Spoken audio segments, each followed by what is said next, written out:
തെരഞ്ഞെടുപ്പ് ഗോതയിലേക്ക് ഇറങ്ങിയല്ലേ? മോനെ, അണ്ണൻ കളത്തിലിറങ്ങേണ്ട സമയമായി. തൃക്കാക്കര എന്ന് പറയുന്നത് കോൺഗ്രസിന്റെ ഒരു കുത്തക മണ്ഡലമാണ്. എനിക്കൊരുത്തരം പേടിയില്ല. അല്പം ബുദ്ധിമുട്ടായിട്ടുള്ള കാര്യമാണ്. ഇതിനെക്കുറിച്ച് രണ്ടു വാക്ക് പറ. എന്തൊക്കെയാണ് തൃക്കാക്കരയ്ക്ക് വേണ്ടി ചെയ്യാൻ ആഗ്രഹിക്കുന്നത്? ആ രാഷ്ട്രീയ പാർട്ടിയുടെ ആശയം നാടിന് വേണ്ടി നല്ലത് ചെയ്യണമെന്നുള്ളതാണ്. നമ്മൾ ഓരോരുത്തരത്ത് പോയി ചോദിച്ചാൽ അതാണ്. അപ്പൊ പിന്നെ തൃക്കാക്കരയിൽ എന്തിനാണ് അഖിൽമാരാർ? നീ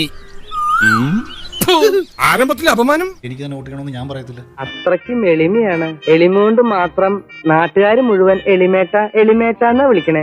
ഈ സെലിബ്രിറ്റി സ്റ്റാറ്റസ് ഒക്കെ ഉണ്ടെന്നൊന്നും അല്ലിട്ട് വിശ്വസിക്കുന്ന ഒരാളൊന്നുമല്ല. എന്റെ ഭയ ഞാനൊന്നും പറഞ്ഞിട്ടില്ല. മുതലാളി ഒരു പ്രാവശ്യം പറഞ്ഞിട്ടുണ്ട് ബോട്ടിൽ വെച്ച്. സെലിബ്രിറ്റി ഫിഗർ എന്ന് പറയുന്ന ഒരു ഫിഗറിനോട് എനിക്ക് താല്പര്യമില്ല. പോപ്പുലർ ഫേസസ് ആണ് ഞാൻ. ഇപ്പൊ എനിക്ക് ഇറങ്ങി ഇപ്പൊ ഇവിടെ ഞാൻ നിൽക്കുമ്പോൾ പല ആൾക്കാരും നമ്മളെ നോക്കി കൈ കാണിക്കുന്നു, ചിരിക്കുന്നു. അത് ഞാനല്ല. എന്റെ ഫേസ് ഒരാൾക്ക് തിരിച്ചറിയാൻ പരിചയപ്പെടുത്തേണ്ട ആവശ്യമില്ല. ഒന്ന് എഴുന്നേറ്റ് ബഹുമാനിക്ക്. ഒരുപാട് പേർക്ക് എന്നെ അറിയാം. ഞാൻ ആരാണെന്ന് ഈ നാട്ടിലെ പട്ടിക്കും പൂച്ചയ്ക്കും വരെ അറിയാം. ഇന്ന ആളാണ് അഖിൽമാരാർ. ഇനി അയാൾക്ക് ഞാൻ എന്തിനു വോട്ട് കൊടുക്കണം എന്നതാണ് രണ്ടാമത്തെ ചിന്ത. ലുക്ക് സുഹൃത്തുക്കളെ, ആത്മപ്രശംസ ആത്മഹത്യയേക്കാൾ ചീപ്പാണെന്ന് എനിക്കറിയാം. എന്നാലും ചില സത്യങ്ങൾ വിളിച്ചു പറയാതിരിക്കാൻ എനിക്ക് സാധിക്കില്ല. ആ രണ്ടാമത്തെ ചിന്ത അവരിലേക്ക് എത്തിക്കണമെങ്കിൽ 100 ദിവസത്തെ ബിഗ് ബോസ് കണ്ടിട്ടുള്ള ആർക്കും എനിക്ക് വോട്ട് ചെയ്യാൻ തോന്നും. 100 ദിവസത്തെ ബിഗ് ബോസ് കണ്ടിട്ടുള്ള ആർക്കും എനിക്ക് വോട്ട് ചെയ്യാൻ തോന്നും.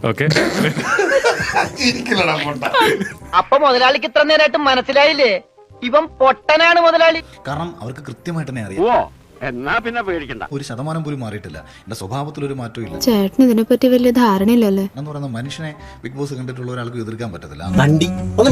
നീ എന്ത് പറഞ്ഞാലും എന്തിനാണ് ബിഗ് ബോസ് കണ്ടിട്ടുള്ള അറിഞ്ഞൂടാത്ത ആൾക്കാർക്കിടയിൽ എന്തെല്ലാം ചെയ്യാമെന്നുള്ള കഴിഞ്ഞ 3 വർഷത്തിനിടയ്ക്ക് ഞാൻ പ്രതികരിച്ച വിഷയങ്ങളുണ്ട്. എനിക്ക് വീട്ടില് വിലയില്ലെങ്കിലും നാട്ടില് പുല്ല് വിലയാ. ആവശ്യത്തിനും അനാവശ്യത്തിനും ശബ്ദം ഉയർത്തിയിട്ടുണ്ട്. ഇപ്പൊ കറക്റ്റ്.